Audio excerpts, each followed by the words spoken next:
శ్రీ సత్యసాయి జిల్లా గోళాపురంలో విద్యుత్ సబ్స్టేషన్ కు ఎమ్మెల్యే బాలకృష్ణ భూమి పూజ చేశారు. వేసవి కాలంలో లో వోల్టేజ్ సమస్య లేకుండా సబ్స్టేషన్ ఏర్పాటు చేస్తున్నట్లుగా ఆయన తెలిపారు. సీఎం చంద్రబాబు నాయుడుతో మాట్లాడి ఇక్కడ పరిశ్రమలను ఏర్పాటు చేస్తామని ఎమ్మెల్యే బాలకృష్ణ హామీ ఇచ్చారు.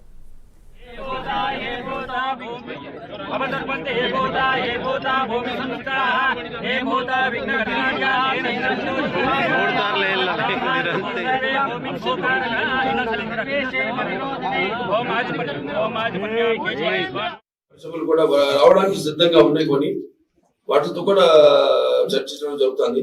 రైజా వాళ్ళు అయితేనేమి అప్పుడు అట్లాంటి వాళ్ళు కూడా ముందుకు రావడం ఇట్లా మళ్ళీ మనం ఇప్పుడు ఏంటంటే సింగిల్ విండో సిస్టమ్ అంతా క్లియర్ గా ఉంది వాడికి. అంటే వెంటనే త్వరగా ఫైల్స్ అన్ని మూవ్ అవుతాయి, శాంక్షన్ అయిపోతాయి అన్న ఒక మంచి ప్రభుత్వం. యథా రాజా తథా ప్రజా అన్నట్టు ప్రభుత్వం బాగుంటే అన్ని అభివృద్ధి త్వరగా జరుగుతాయి. అన్ని కూడా మనం ఆశించేది అభివృద్ధి గురించే, సంక్షేమం గురించే, ప్రజల సంక్షేమం గురించి. టౌన్ సిమెంట్ రోడ్ల కోసం వాటి కోసం మనం అప్పుడు ఆయన కేటాయించారు కదా, అటువంటి ఆయనకి చాలా అభిమానం హిందూపురం. ఎందుకంటే నాన్నగారి నుంచి కూడా ఆయన ప్రాతినిధ్యం వహించడం, అలాగే ఎన్నో సందర్భాల్లో చెప్పడం జరిగింది. మిగతా ఆయన సొంత నియోజకవర్గం కంటే కూడా ఎక్కువ నిధులు మన హిందూపురికి ఆయన కేటాయించడం జరిగిందని.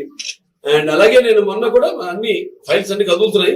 ఇప్పుడు ముఖ్యంగా 3 సమస్యలు ఇక్కడ అభివృద్ధి విషయంలోకి వస్తే, ఒకటేమో ఏదైతే ఈ 92 కోట్లు ఈ టౌన్ లో అప్పుడు రివర్స్ టెండరింగ్ అని మళ్ళీ పనులు ఆపేసి మొత్తం డబ్బు మళ్ళీ చేశారు. మళ్ళీ హిందూపూర్ లో ఎటువంటి యొక్క విద్యుత్ సమస్య రాకుండా, అలాగే ఈ లో వోల్టేజ్ ఏదైతే సమస్య ఉందని అధిగమించడానికని ఇవాళ ఇక్కడ ఇప్పటికీ ఒక 4 సబ్స్టేషన్స్ శాంక్షన్ అవడం జరిగింది. 4 అంటే ముందు 27 సంవత్సరాలు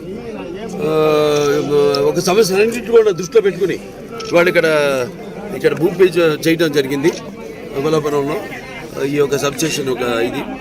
అలాగే ముఖ్యంగా ఏంటంటే అలాగే కేంద్ర ప్రభుత్వం కూడా ఈ యొక్క ఏదైతే ఎవరైతే 200 యూనిట్లు వాడుకుంటున్నారో, విద్యుత్ వినియోగదారులు ఎవరైతే ఉన్నారో వాళ్ళందరూ కూడా ఈ యొక్క సోలార్ ప్యానెల్స్ ఏదైతే ఉన్నాయో వాటిలో కూడా ప్రతి ఇంటికి ఏర్పాటు చేయడం జరుగుతుంది.